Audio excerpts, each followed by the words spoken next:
Christian बोलते हैं, हिंदू बोलते हैं ईश्वर एक है, मुस्लिम बोलते हैं अल्लाह एक है, और गुरुद्वारा बोलते हैं कि वाहे गुरु एक है। तो जब सब भी बोलते हैं तो मानते क्यों नहीं कि ईश्वर एक ही आपका है? बहुत अच्छा सवाल है कि अगर जानते हैं तो मानते क्यों नहीं।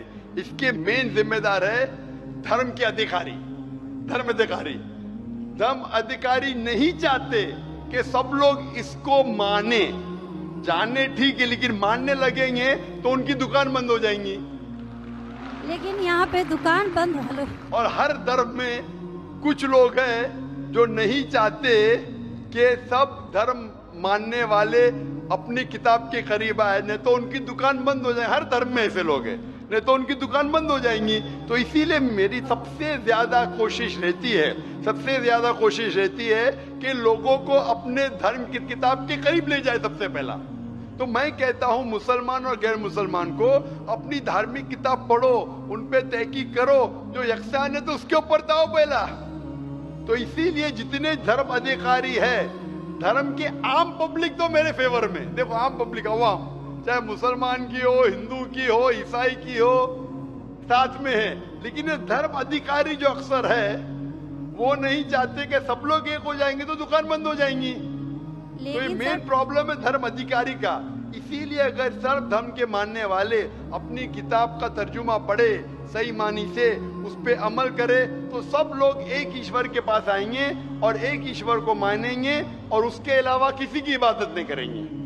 उसके बावजूद भी सब कोई क्रॉस क्यों करता है इस्लामिक धर्म को, जानते हुए भी कि ये सबसे अच्छा धर्म है, सब रास्ता सब एक है, इसमें ना कोई ये है दिखावा है, ना कोई आपका इसमें ओल झोल टाइप का कोई भी प्रस्तुति नहीं होती है कि ये बाजा वाजा ये वो। फिर भी क्यों नहीं करते? बहन, क्योंकि आप पीस टीवी देख चुकी है, तो आप पीस टीवी देखने के बाद आपको यकीन हो गया है कि सही इस्लाम क्या है। बाकी चैनल सही इस्लाम नहीं दिखा रही। बाकी चैनल दिखाते हैं कि मुसलमान टेररिस्ट है, मुसलमान दहशतगर्द है, मुसलमान जलील करते, मुसलमान ये करते, खवातीन को हक नहीं देते। तो सब लोग तो पीस टीवी नहीं देखते ना। इंशाल्लाह एक दिन आएगा जब दुनिया के अक्सर लोग पीस टीवी देखेंगे। इंशाल्लाह हमारा इरादा है कि पीस टीवी को कम से कम दुनिया की सबसे अहम 10 जबानों के अंदर फैलाए। इंशाल्लाह अल्लाह से दुआ है, क्योंकि जो मोहम्मद सल्लल्लाहु अलैहि वसल्लम की हदीस है कि इस्लाम एक दिन हर घर में पहुंचेगा। तो अल्लाह ताला से दुआ है कि हमें वो जरिया बनाए कि सही इस्लाम दुनिया के हर घर में फैलेगा इंशाअल्लाह। बहन, मैं आपसे पूछना चाहता हूँ, आप मानते कि खुदा एक है? मैं बचपन से मानती हूँ ऊपर वाला एक है। आप मानते कि मोहम्मद सल्लल्लाहु अलैहि वसल्लम आखिरी पैगंबर है?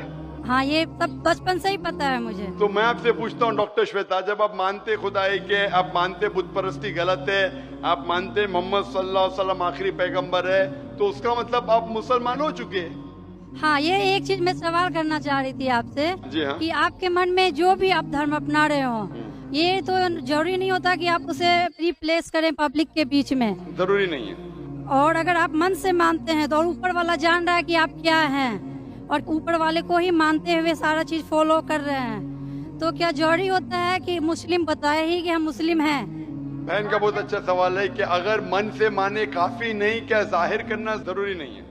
अगर आपको कोई तकलीफ हो रही है, मिसाल के तौर पे अगर आपको शक लगता है कि अगर मैं जाहिर करूं तो मेरी जिंदगी खतरे में है, और ये टॉपिक के ऊपर भी है, अगर आपको लगता है कि मेरी जान खतरे में है, ऐसे माहौल में है, ऐसे इलाके में आप है, 99% से ज्यादा गैर मुस्लिम हैं और जंग का माहौल है और पता चल जाएगा मैं मुस्लिम हूँ, तो कुरान की आयतें, अगर आपकी जान खतरे में है तो आप शिर्क भी कर सकते हैं, लेकिन दिल में ईमान होना चाहिए। मतलब अगर कोई पूछे कि तुम मुशरिक हो, आपको पता है आपकी जान खतरे में, आप हाँ कह सकते हैं, लेकिन आपके दिल में ईमान होना चाहिए। तो अल्लाह ताला इजाजत देते हैं कि अगर आपकी जान खतरे में है, कोई बंदूक रखता है सिर पे और बोला कौन है तुम, अगर तुम बोले हाँ मैं मुशरिक हूं, लेकिन दिल में ईमान है कि अल्लाह एक है, तो आप गुनहगार नहीं।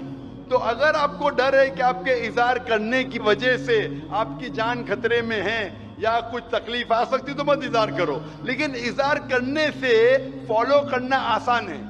जो शख्स इज़हार करता है वो फॉलो भी करेगा। अगर इज़हार नहीं करेगा, बोलता मैं मुसलमान हूं, अगर उसके जान का खतरा है तो कोई हर्ज नहीं, उसके दिल उसके बीच में और खुदा के बीच में इज़हार करने की जरूरत नहीं। लेकिन जान का खतरा नहीं है, फिर भी बोलते हैं नहीं मैं जान का खतरा नहीं है, मुझे कोई तकलीफ नहीं, छोटी मोटी तकलीफ है इसलिए मैंने इज़हार करूंगा। फिर क्या होगा? फिर उसको अमल करना मुश्किल होगा। अगर छोटी मोटी तकलीफ है तो इज़हार करना चाहिए, क्योंकि उसको अमल करने में आसानी होगी, नमाज पढ़ने में आसानी होगी, रोज़ा रखने में आसानी होगी। अगर कबूल नहीं करेंगे तो मुश्किलात और बढ़ेंगी। लेकिन अगर मुश्किलात इतनी हैं कि आपको जान का खतरा है तो आप माइक्रोफोन पे भी नहीं आती थी। मैं भी फील्ड में हूं ना बहन, अगर आपको जान का खतरा होता था तो माइक्रोफोन पे आके आप बोलती भी नहीं थी कि मैं बुत परिस्थिति के खिलाफ हूं, मैं खुदा में मानती हूं। जब इतना बोल दिए तो मुझे यकीन है आपके जान का खतरा नहीं है। मैं भी फील्ड का हूं ना, आप डॉक्टर है, मैं भी डॉक्टर हूं। आप कौन से डॉक्टर है पता नहीं, मैं जिस्म का डॉक्टर हूं। आप पीएचडी डॉक्टर है क्या मेडिकल डॉक्टर है? कौन से डॉक्टर है बहन आप? डेंटिस्ट है, माशाल्लाह, करीब पेशा है। मैं मेडिकल डॉक्टर एमबीबीएस हूँ, आप डेंटिस्ट है। आपको कैसे पता चलता है दांत में दर्द हो रहा है तो क्या प्रॉब्लम है, बराबर ना? तो वैसा मुझे भी थोड़ा थोड़ा पता चल जाता। मैं जिस्म के डॉक्टर के अलावा रूहानी डॉक्टर भी हूँ माशाल्लाह। तो मुझे पता आपको जान का खतरा नहीं है। तो जान का खतरा नहीं है तो मेरी ये राय है, इज़हार करने से आपको अमल करने में और आसानी होगी। ये मुझे पता है। पता आपको ना? हाँ। तो आपको जान का खतरा है? अब मैं अभी क्लियर नहीं कर सकती कुछ भी आपसे। और एक लास्ट सवाल ठीक है इंशाल्लाह। लेकिन आप मेरे नजदीक आप मुस्लिम हैं, इंशाल्लाह अल्लाह आपको और हिदायत दे जानने के लिए और अमल करने के लिए भी बहन।